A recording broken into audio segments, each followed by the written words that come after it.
Starting a business this year, avoid these 8 rookie mistakes. Okay. Number 1, we've talked about before. Quitting your day job and starting a business because you can't get along with bosses or coworkers. Okay, and she's saying not to do that. That's right. That's a mistake. Absolutely agree with her. I do too. I do not believe you should quit a job to start a business until that business is at a substantial level.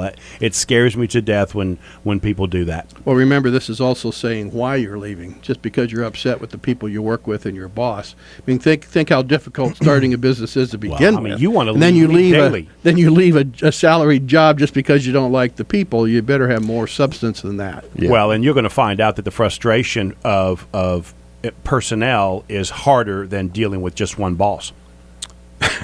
Yeah, it's not a good idea to do that for spite. Yeah, exactly. But if you have a business plan and some ideas, then quitting your day job. I'm going to go to the broke because I don't like you. I'll teach you. Going to go to the broke. Go to the broke. Well, number 2, we've talked about this too, trying to do too much too soon.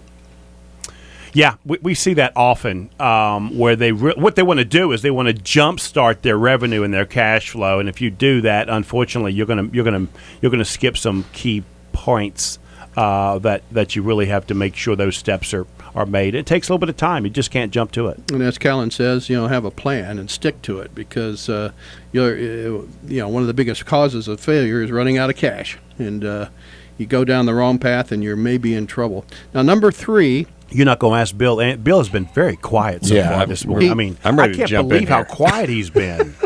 Well, he'll get his chance. He'll get his chance. I'm drinking that black powder. Yeah. Delicious. Okay, number 3. I love this one because I deal with this every day. Having a build it and they will come attitude. Oh, you know what I call business people like that? Dumb. Well, it's a natural fallacy, I think. They're very good at what they do, or they have a very good product, or they got a very good service, and they think that's good enough. Unfortunately, it's not, as we know. Just having something and being very good at it doesn't get you there. You also have to be able to get other people to understand and to want what it is you have. Bill, I mean, you can speak to this because we see at the chamber, 10, 15% drop off because they're no longer around. I can't tell you how many people come in. They say, I have this idea for a restaurant. What background do you have in that? I like to eat. Yeah. I mean, I watched a lot of Perry Mason and Matlocks, but I don't think I can open up a law practice. Or I can cook well. And again, that's not enough. It's just not enough. So. Well, on some of these, though, you have to, the build it and they will come strategy, sometimes you can do a lot of market research. You can be prepared in all respects, but you still don't know until you turn the lights on and see what happens. And so there's risk. I mean, you can't take all the risk out of it.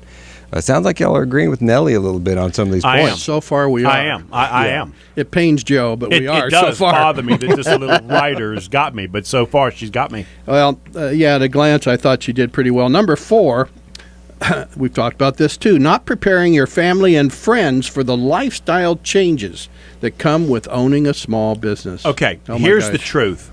Most of the time, first-time small business people cannot prepare their family because they really don't know themselves what they're getting ready to get into.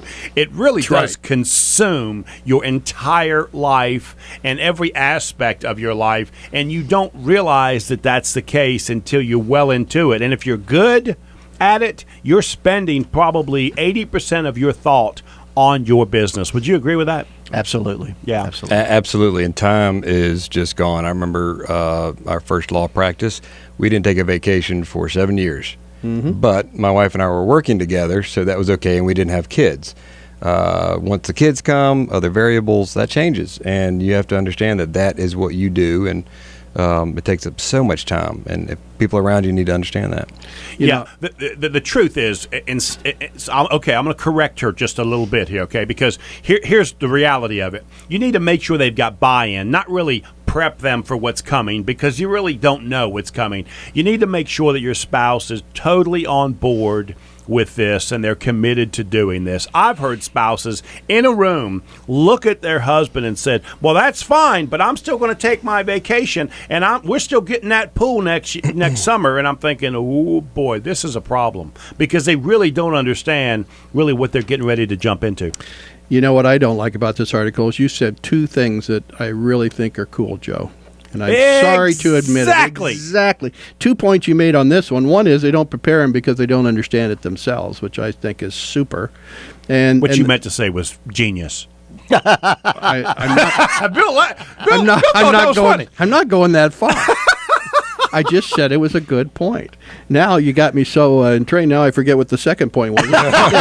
It was the last thing you said. I It had was two about compliments coming. that Lost you may think you got them bought in, but they're still not there, and that can destroy you. We got clients all personally the and time business. that their spouse is the problem. Oh my gosh.